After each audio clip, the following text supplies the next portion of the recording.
अब हम दोनों ने यहाँ से चलने का फैसला कर लिया था। इस वक्त एक शख्स हमारी तरफ आता दिखाई दिया। वो एक भरपूर नौजवान था, खुश शक्ल था। इसकी उम्र 30 बरस की होगी। वो अपने चेहरे और अपने हुलिये से हिंदू महसूस हो रहा था। एक मुअज़्ज़िज़ और शरीफ किस्म का इंसान लग रहा था। हम दोनों ने इसे प्रणाम किया तो इसने हमसे पूछा, तुम लोग कौन हो और कहाँ से आ रहे हो? हम दोनों पति पत्नी हैं, हमने जवाब दिया। हम दोनों अपने एक रिश्तेदार की तलाश में यहाँ आए हैं। गोया तो तुम इस गांव के मेहमान हुए, उसने खुश होते हुए कहा।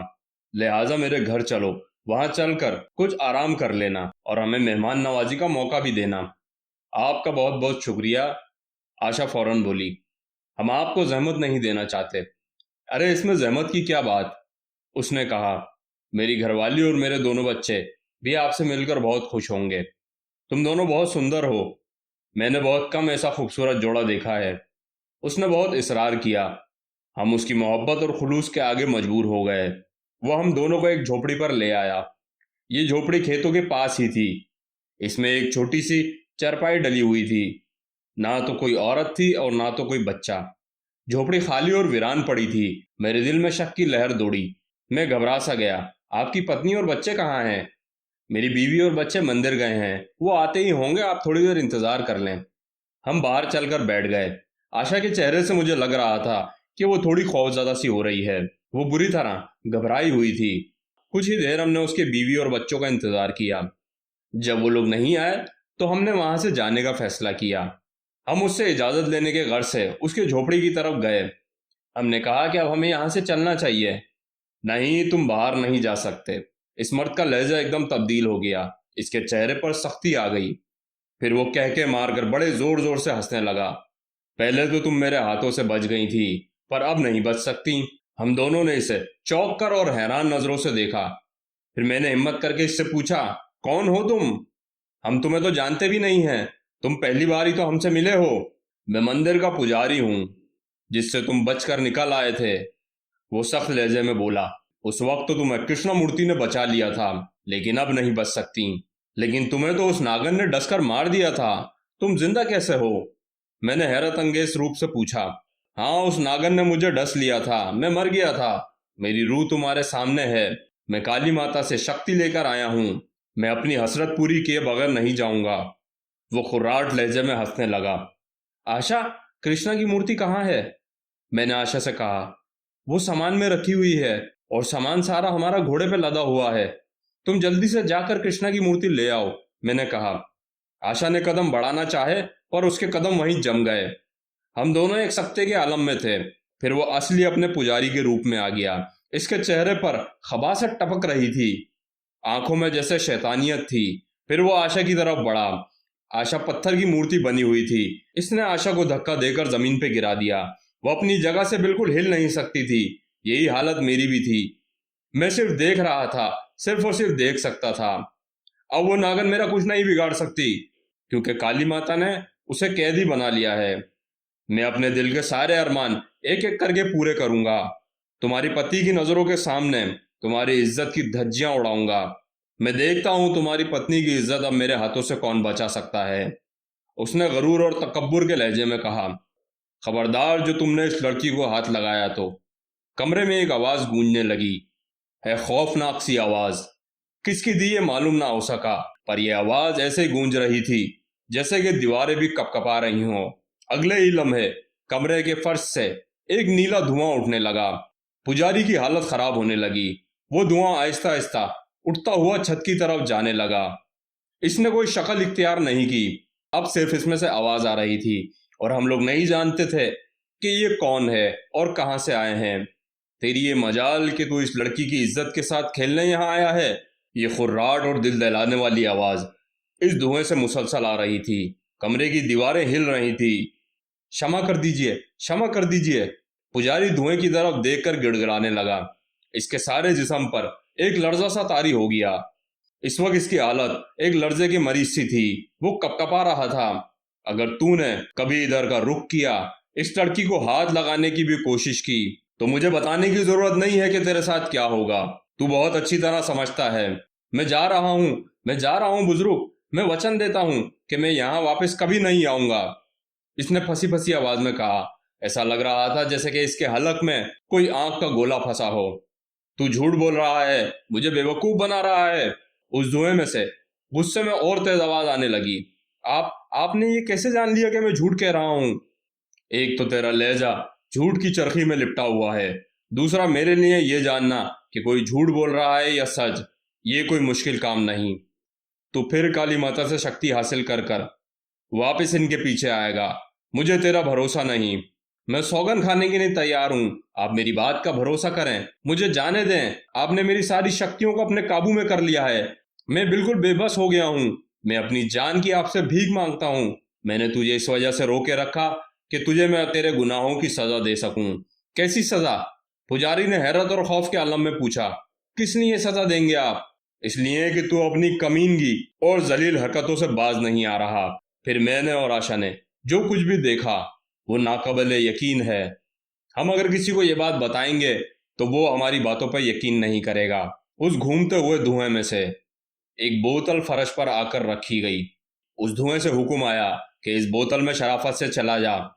वो कहने लगा, बुजुर्ग, मैंने आपका क्या बिगाड़ा है? मैं आपको वचन देता हूं कि मैं फिर कभी इस तरफ नहीं आऊंगा। आशा की इज्जत तो क्या, किसी लड़की की इज्जत के साथ नहीं खेलूंगा। मैंने तुझसे जो कहा है तू उस पर अमल कर। मैं तेरी झूठी बातें यहां सुनने नहीं आया हूं। मैं आपको यकीन दिलाता हूं कि मैं यहां फिर नहीं आऊंगा। वो गिड़गिड़ाने लगा। ये बात तो सच है, लातों के भूत बातों से नहीं मानते। फिर उस धुएं में से एक मंत्र की आवाज आने लगी। कुछ ही देर में पुजारी धुएं में तब्दील हो गया और सारा धुआं बोतल के अंदर जमा हो गया। जैसे जैसे धुआं बोतल में जा रहा था, चीखने की, चिल्लाने की आवाजें आ रही थी, जैसे पुजारी की बहुत तकलीफ में हो, जैसे उसको कोई जिंदा ही काट रहा हो। जैसे ही पूरा धुआं उस बोतल के अंदर जमा हो गया, वो बोतल जैसे परिंदे की तरह उड़ने लगी और धुएं के साथ मिलकर गायब हो गई। चंद लम्हों तक हम लोगों के ऊपर ये गहरा सन्नाटा तारी रहा। मुझे लग रहा था जैसे मैंने कोई ख्वाब देखा हो। आशा भी अपने चेहरे से बहुत ज्यादा खौफजदा लग रही थी। आशा ने तजस्सुस भरे लहजे से पूछा, मैं खुद हैरान हूं कि हम लोगों ने जो कुछ देखा, क्या ये ख्वाब था? आशा ने अपने खूबसूरत हाथों से आंखें मसलते हुए मेरी तरफ देखा। मैंने कहा, शायद कोई गैबी ताकत थी जिसने तुम्हारी इज्जत को अपने हाथों से बचा लिया है। बरवक्त ये गैबी ताकत ना होती तो ना सिर्फ तुम्हारी इज्जत इस खबीस पुजारी के हाथों खो चुकी होती, बल्कि वो मुझे और तुम्हें मौत के घाट भी उतार देता। वो तुमसे इस वक्त तक खिलौने की तरह खेलता रहता जब तक उसका जी नहीं भर जाता। मुझे ये गैबी ताकत किसी मुसलमान बुजुर्ग की लगती है। आशा ने अपना ख्याल जाहिर किया। लेकिन तुमने कैसे पहचान लिया? पुजारी की बदरू ने इसे बुजुर्ग कहकर मुखातिब किया था। वो हमें नहीं, पर पुजारी को तो नजर आ रहे थे, आशा ने जवाब दिया। वो कोई पहुंची हुई हस्ती मालूम होती हैं, क्योंकि वो जो काली माता की शक्तियां लेकर आया था वो इनके आगे ना चल सकी। हमने ऐसी कोई नेकी की होगी जो हमारे काम आ गई थी, जिसकी वजह से वो बुजुर्ग हमारी मदद को आ गए थे।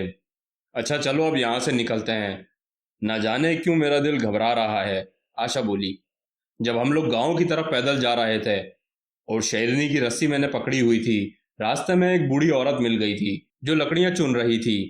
ये हिंदू औरत थी। हमने इससे दरियाफ्त किया कि गांव में ऐसा कोई होटल वगैरह है जहां पर रुका जा सके। उसने बताया, कोई होटल वगैरह तो नहीं है, अलबत्ता पंडित चंद्रपाल का मकान है। खासा बड़ा मकान है।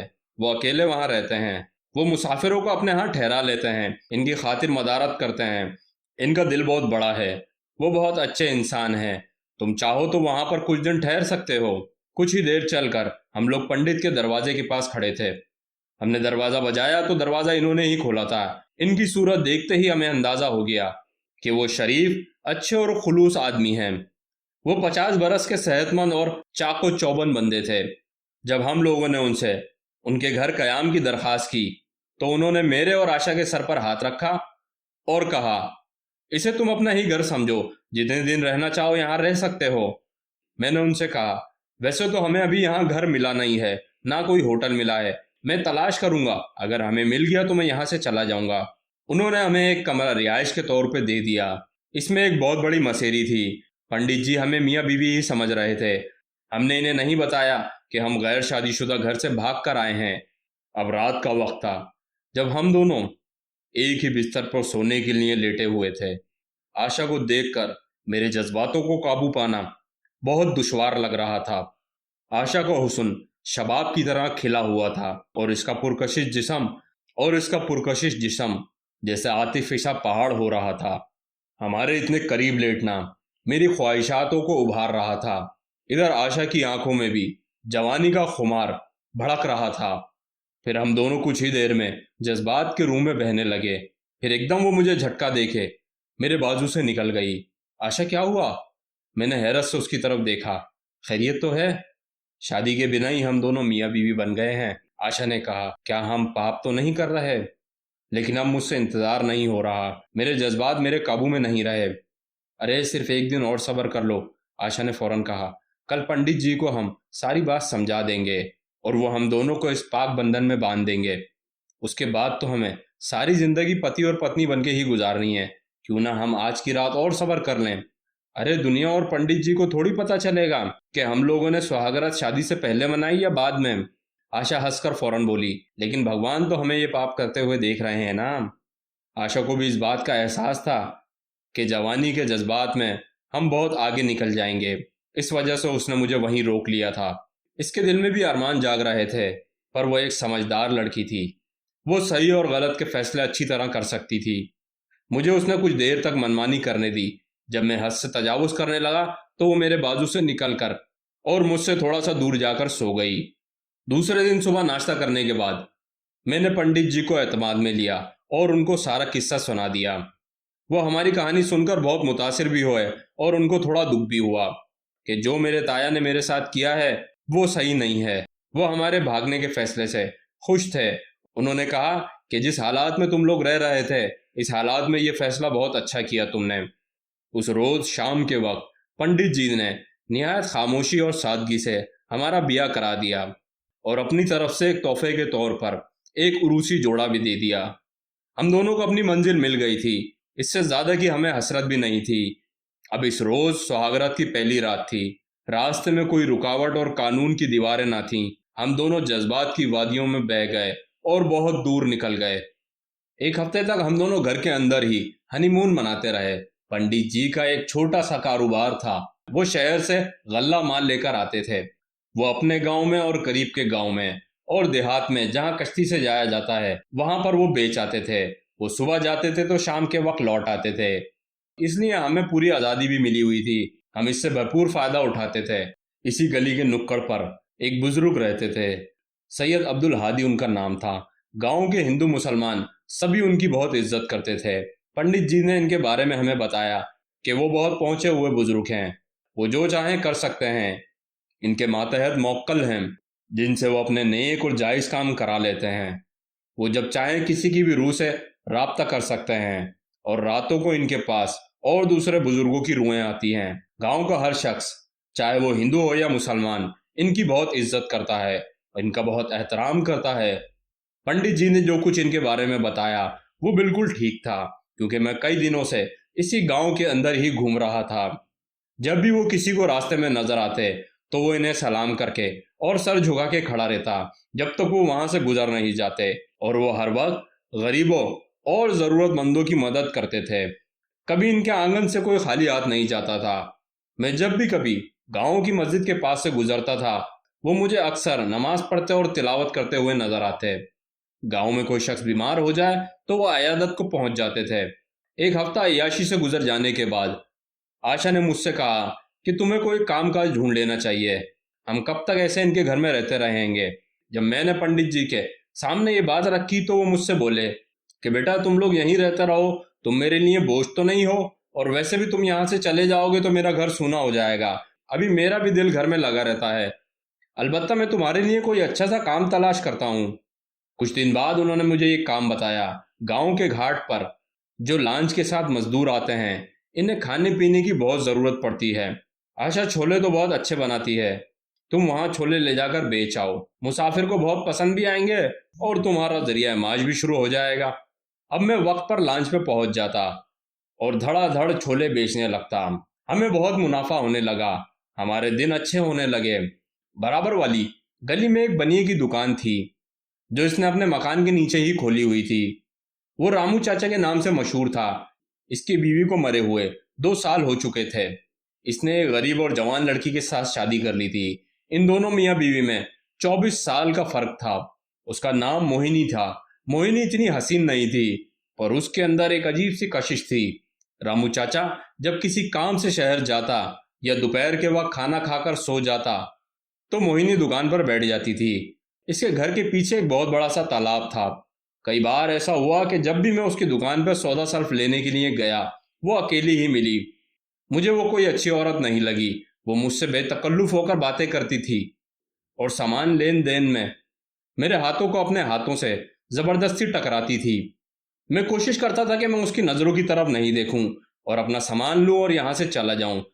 इसकी आंखों में मेरे लिए एक अजीब सी दावत थी। आशा बहुत हसीन थी, पर मोहिनी जैसी इसमें कशिश न थी। मैंने इसकी बातों और लगावट से इसे महसूस किया कि वो मेरी झोली में पके फल की तरह गिरने के लिए बेचैन है। इसकी प्यारी आंखें मुझे इस तरीके से देखती थी कि मैं थोड़ा सा बेतकल्लुफ हो जाता था। जैसे जैसे मैं इसकी दुकान पर जाने लगा, उसने मोहब्बत की बातें करके मुझे वर्गलाना शुरू कर दिया। मुझे चूंकि आशा से मोहब्बत थी और इसकी मोहब्बत में मैं खयानत तसव्वुर भी नहीं कर सकता था, इसलिए मैंने कभी इसको नजर भरकर नहीं देखा और खुलकर बात भी नहीं की। मैं जब भी कभी इसे दुकान पर देखता तो आशा को सौदा लेने के लिए भेज देता। मैं दोपहर को ही तालाब पे नहाने को जाता, क्योंकि उस वक्त वहां कोई नहीं होता। उसने ना जाने कहाँ से मेरा ये वक्त नोट कर लिया था। वो मेरे पीछे पीछे आती और मेरे जज्बात को भड़काने के लिए बेलिबास होकर खुद भी तालाब पर नहाने लगती। मैं बर्फ का तोदा नहीं था, और फिर इसके जिस्म में ऐसा जादू था कि मुझे अपने जज्बात पर काबू पाना दुश्वार होता जा रहा था। एक दिन वो नहाते नहाते मेरी तरफ बढ़ने लगी। ये तो अच्छा हुआ बच्चे वहां पर आ धमके। उससे मेरी जान बच गई और मैं जल्दी से वहां से फारिग होकर घर की तरफ चला गया। लेकिन इसके बदन के जादू ने मेरे दिमाग पर एक गहरा असर किया था कि अब मुझे आशा के अंदर वो कशिश नहीं दिख रही थी जो मुझे उससे हर रोज महसूस होती थी। एक मर्तबा ऐसा हुआ कि मैं इसकी दुकान में चने लेने के लिए गया। इसने मुझे देखा और कहा, अंदर वाले कमरे में चने का बोरा रखा हुआ है, वो मुझसे उठेगा नहीं। क्या तुम मेरी मदद कर सकते हो इसे उतारने में? तुम्हारे चाचा सो रहे हैं, वरना मैं उनसे कह देती। मैं इस कमरे में चला गया जहां दुकान का और भी सामान रखा हुआ था। ये एक गोदाम की तरह था। मैं जैसे ही कट्टा उठाने लगा, वो नागन की तरह मुझसे चिपट गई और हद से तजावुज होने लगी। अब मैं उसको अपने आप से दूर करने लगा, पर वो और ज्यादा चिपकने लगी। एकदम से बाहर से औरतों की आवाजें आनी सुनाई देने लगी। फिर एक औरत ने आवाज दी, मोहिनी, मोहिनी तुम कहाँ हो? अरे हमें सामान चाहिए, हम इतनी देर से खड़े हुए हैं। इस रोज भी मैं इसके जादू से बच गया, लेकिन इसका जादू सर चढ़कर बोल रहा था। मैं इस डोर पर खड़ा हुआ था कि एक तरफ मेरी मासूम हसीन आशा थी। मैं आशा को धोखा नहीं दे सकता था। इसने मेरे खातिर बहुत ज्यादा कुर्बानियां दी थीं। दूसरी तरफ मोहिनी थी, एक जादूगरनी। वो शादीशुदा औरत थी। मैं इसकी निगाहों में अपने लिए मोहब्बत का रक्स देखकर परेशान होता था। मैं इसको बहुत समझाता था कि तुम मुझे फौरन सामान दे दिया करो, मुझसे इतनी लंबी लंबी बातें नहीं किया करो। अगर गांव के किसी ने देख लिया तो बहुत ज़्यादा बदनामी होगी, और तुम्हें पता है कि लड़की की बदनामी ज़्यादा होती है। मैं चाहता था कि इसकी मोहब्बत और जिस्म के जादू का ऐसा तोड़ लाऊं कि वो सीधे रास्ते पर आ जाए। हर शनिचर की रात 9 बजे एक मुसाफिर लॉन्च गांव की तरफ आती थी। इसमें ज़्यादा मुसाफिर होते थे। वो लॉन्च तकरीबन 1 घंटे रुकती थी। ज़्यादा मुसाफिर होने की वजह से वहां पर मजदूरों की ज़रूरत पड़ती थी। मैं अक्सर रात को मजदूरी के गर्ज से उस लॉन्च पर चला जाता था और मुसाफिरों का सामान उठा उठा कर अपनी रोजी कमाता था। एक रात जब मैं इस गली में आया जिसमें मोहिनी का मकान था, इसके पीछे वाले हिस्से में मुझे एक साया सा महसूस हुआ। मुझे ख्याल आया कि कोई चोर उचक्का है जो मेरे पीछे लगा हुआ है मेरी मजदूरी छीनने के गर्ज से। लेकिन मुझे फौरन ही अंदाजा हो गया कि कोई औरत है। मेरा ख्याल ये था कि शायद आशा मेरे इंतजार के घर से थोड़ा सा गली में आगे आ चुकी है। जब मैं इसके करीब गया तो वो आशा नहीं, मोहिनी थी। मैंने तजस्सुस भरे लहजे से उससे पूछा, तुम यहाँ खड़ी क्या कर रही हो? खैरियत तो है? मैं यहाँ कोई 1 घंटे से तुम्हारा इंतजार कर रही हूँ। इसने मुझे मोहब्बत भरी निगाहों से देखते हुए कहा। वो किस लिए? क्या तुम्हें मुझसे कोई काम था? मेरा पति 2 दिन के लिए शहर गया हुआ है। मैं घर पर बिल्कुल अकेली हूँ। मेरा दिल नहीं लग रहा। मेरे जिस्म में सनसनी दौड़ने लगी। नहीं मोहिनी, बुरी बात है। तुम अपने शौहर को धोखा नहीं दे सकती। वो एक अच्छा इंसान है। उसने फौरन कहा। वो एक बूढ़ा आदमी है। उसमें अब जवानी नहीं बची है। वो सिर्फ एक बर्फ का तोदा है। मैं एक शादीशुदा आदमी हूँ। मैं अपनी बीवी को धोखा नहीं दे सकता। मुझे माफ करो और मेरा रास्ता छोड़ो। तुम मेरे साथ 2-3 दफा छेड़छाड़ कर चुकी हो। क्या तुम ये अपने पति को धोखा नहीं दे रही? वो अपने मासूम लहजे से बोलने लगी। क्या मैं इतनी बेकशिश हूँ कि तुम मुझसे मोहब्बत नहीं कर सकते? मेरे साथ थोड़ा सा वक्त नहीं गुजार सकते? इसने आहिस्ता आहिस्ता करीब आते हुए कहा और अपना हाथ मेरे हाथों पर रख दिया। हम दोनों एक दूसरे से इसलिए मोहब्बत नहीं कर सकते कि हम दोनों शादीशुदा हैं। शादीशुदा मर्द और औरत का रास्ता भटक जाए तो वो पापी हो जाते हैं। अब हटो यहाँ से। हमें किसी ने इस रात के अंधेरे में बात करते हुए देख लिया तो तुम्हें पता है हंगामा हो जाएगा। मोहिनी कहने लगी। बात यह है कि मुझे तुमसे मोहब्बत हो गई है, क्योंकि इस गांव में सबसे खूबसूरत नौजवान तुम ही हो। लेकिन मुझे तुमसे ज़रा बराबर भी मोहब्बत नहीं है। मैं अपनी बीवी से मोहब्बत करता हूँ। मुझे उसने ज़ोर से पकड़ लिया। वो किसी भी कीमत पे अपनी जज्बात की तस्कीन चाहती थी। इसने मेरे करीब आकर मेरे गले में अपनी बाहें डाल दी और मेरे होंठों को प्यार करने लगी। मेरे चेहरे को प्यार करने लगी। मैं उसको मजबूती से हटाने की कोशिश कर रहा था, पर वो मुझे बहुत ज़्यादा मजबूती से पकड़ी हुई थी। मैं तुम्हारी मोहब्बत में इस कदर गिरफ्तार हो चुकी हूँ कि मुझे कोई फ़र्क नहीं पड़ता कि क्या सही है और क्या गलत। मैं रात दिन सिर्फ तुम्हारे सपने देखती हूँ। मुझ पर रहम करो और मेरी झोली मोहब्बत से भर दो। मैंने उससे साफ कहा, अगर तुम शादीशुदा ना होती और मैं भी शादीशुदा ना होता तो मैं यकीनन तुमसे शादी कर लेता। जो काम तुम मुझसे करने के लिए कह रही हो, इस पर अमल करके हम दोनों को सिर्फ और सिर्फ बदनामी ही मिलेगी। वो मेरे गालों पर बोसा देती हुई बोली। हम दोनों यहाँ से कहीं दूर चले जाते हैं। मैंने अनजान बनकर पूछा, दूर कहाँ और क्यों? और मेरे पीछे जो मेरी बीवी इंतजार कर रही है वो? हम दोनों को आपस में जोड़ने का मेरे पास एक अच्छा प्लान है। मैंने उससे अनजान बन के पूछा, अच्छा और वो क्या प्लान है? तुम मेरे पति को कत्ल कर दो और मैं तुम्हारी पत्नी को कत्ल कर देती हूँ। फिर हम दोनों शादी कर लेंगे। फिर हमें कोई नहीं रोक सकता। चंद हमों तक मैं सत्ते के आलम में रहा। मैंने उससे कहा, यह कैसे हो सकता है? किसी को कत्ल करना इतना आसान थोड़ी है। मैंने आज तक तो कभी मक्खी नहीं मारी, बल्कि आज तक कभी मुर्गी भी ज़िबा नहीं करी। कत्ल करने के लिए बहुत बड़ा जिगरा चाहिए, बहुत बड़ा हौसला चाहिए। हाँ, ये कत्ल करना मुश्किल तो है, पर मेरे पास एक चीज़ है जिसकी मदद से तुम बहुत आसानी से कत्ल कर सकते हो। वो हंसती हुई बोली। और वो क्या चीज़ है? मैंने उससे पूछा। एक मंत्र, उसने जवाब दिया और मुस्कुराती हुई आंखों से मुझे देखने लगी। मंत्र? कैसा मंत्र? मैंने तजस्सुस भरे लहजे से पूछा। क्या मंत्र किसी को कत्ल भी कर सकता है? हाँ, इसे काला मंत्र कहा जाता है। वो मंत्र क्या है? मैंने हैरत और तजस्सुस से पूछा। तुम मेरे घर चलो, मैं बताती हूँ। उसने मेरा बाजू थामा और मुझे अपने घर की तरफ ले चली। दोस्तों, अगर आपको ये वीडियो पसंद आई है तो वीडियो को लाइक करें और चैनल को सब्सक्राइब करें। शुक्रिया।